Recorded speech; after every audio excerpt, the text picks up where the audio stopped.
I'm making a hard right turn to the Northeast, 6 New England states.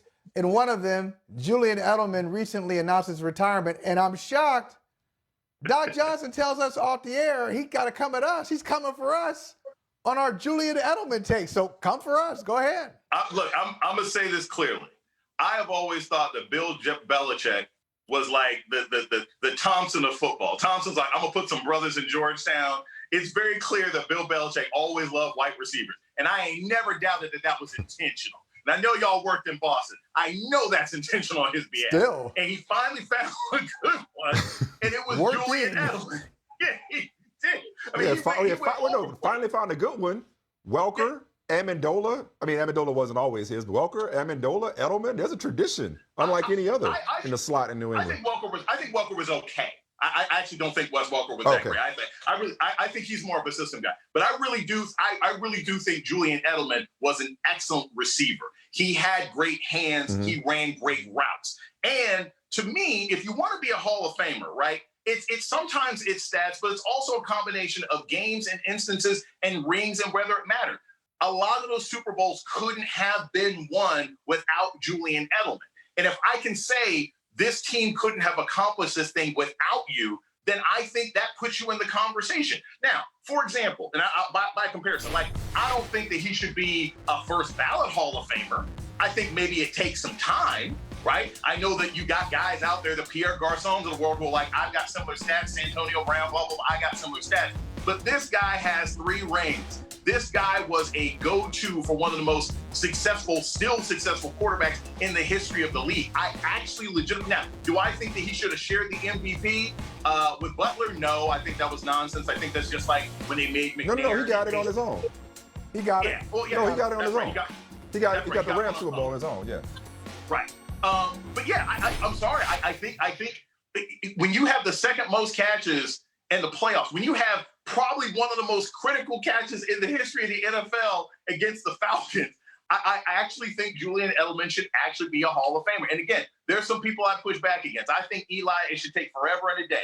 Eli might have had a chance, and then Nick Foles won, right? Once that happened, you can't say you're the only guy to beat Tom Brady in the Super Bowl. But I'm sorry, guys. I think Edelman should beat him twice. Not the first time. Eli beat him twice. Hey, yo, man, look. How you going to be a Hall of Famer and never make the Pro Bowl? Like once. Just once. What difference does it make? Come on. What difference does it make? He's been in Super Bowl. What does it mean? It means you're one of the best. It's a combination. It's a combination. But I think that combination is overrated, though. I really, really do. And look, when Edelman played, and so why y'all doing this? This I don't like. This is violence, right? You had to put up the Seahawks. I mean, listen, man. We just got the right to play video, so we don't know how to act. So you just gotta. There it is. There's that catch you talked about. There's a catch. That catch right there. Yeah, it was just absolutely incredible. And when you are, and again, I think this is me, I'm a narrative person, right? If I can't tell the story without you, right? Like, I can tell the story of the Lakers without Mitch Richmond, but for some reason he's in the Hall of Fame. I can tell the story of basketball in the 90s. Because he was good.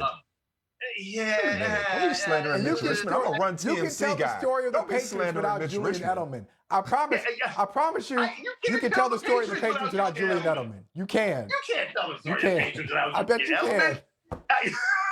Come on. I mean, that is quintessential erasure. Like, you can't, like, he's too key. You can tell the story of basketball without Chris Webber, even though he was one of my favorite players on my favorite team. But you can't, the Patriots story in this second half, right? It's Gronk, it's Edelman, and it's Brady. I mean, like, you can't take those guys out of it. And to me, now, is Julian Edelman, would he have been good anywhere else? No, of course not. Was he ever the greatest top 10 guy during the regular season? No. Was he ever elite under any circumstances? No. It was situationally. But if those are the most important situations in your game, if those situations occur in the Super Bowl, where else does it matter? It's about chips and rings sometimes, and he's got them. Mike, ask him a question. We got to get him to the airport. I'm thinking about driving. I'm not even in Charlotte. I'm gonna close it. I'm gonna close it up. The airport myself. No, I'm gonna close it up. I'm gonna put a pin on that by saying that I think eventually, Jason, I could see more people coming around to your way of thinking. As usual, you're not a monster. You're ahead of the curve. I think maybe down the road when people look back at the dynasty, they think like that. That's an interesting argument. Yeah. Look, I loathe all things Patriots. I can't stand their politics and most of their players. But when you're good, you're good. When you're good, you're good. So, and so and are I'll you. say this, folks. Wait. I Just wanna keep in mind, it's 3:43. You the one got to Yes. go. So I just want to let you know. That's why Okay, go ahead. Go ahead. I All right, gotta go ahead. tell you, Falcon and Winter Soldier, which I have been up and down on all season. I gotta tell you, been up and down on He this doing show this at all the season. end. The racial politics are extremely problematic at times. But I gotta tell you that seeing John Walker get beat down was I a know. high point of this show. Was a Wasn't high it? point of this. Wasn't It was amazing. It was amazing. Bruh, when the Dora Milaje came in, it was like, just to remind you who built this for free. You are not a crazy assassin because of our technology. That arm you got, don't think we don't know how to take it back if we have to. Oh, and by the way, this shield that y'all are fighting over, that's vibranium. Just in case you forgot. The Dora Milaje have jurisdiction wherever the Dora Milaje find themselves. Whatever they Thank you happen very to much. be. Look. Wherever they happen went to be, Winter yes. Soldier. They went to Winter Soldier and did up, down, / roundhouse, and it was over. Right? No, that was the 5-point palm exploding heart technique. That's what that was. That was like. and you know what? Unadulterated brilliance. And here's the other thing. Back in the day, if I could have hollered at one of them, just for like 10 minutes. This 10 to 15 minutes. I'm good. Yeah. Okay. They all fine. Look, all of them. Wait. She probably wouldn't have given I didn't know we were going to do that. I didn't know we were going to do that, Michael. See, okay, you being bold. I had taken two. Jason, how do you pronounce her name? Is it Ayo or Ayo? It's Ayo. It's Ayo. Ayo? Yeah. Yo, she bad. Okay, since we're in the trust tree, we're in the nest. We're in the nest. Yeah, we're in the trust tree. So she bad. Now, I do have to tell you though, Ayo has a girlfriend in the comic, so she wouldn't take any of our game. she has. That's all right. The tell your friends to get with my friends, and maybe we can be friends. You know what I'm saying? Like, it's all good. It's all good, bruh. Jason, you bringing this up on the end of your segment. You got a flight to catch. Can you come back Friday and we do a real breakdown? Could you come back Friday and we get a bonus Jason segment this week?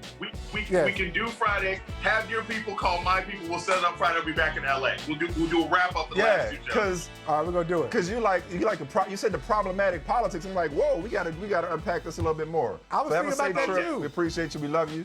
I gotta go back. I gotta rewatch now.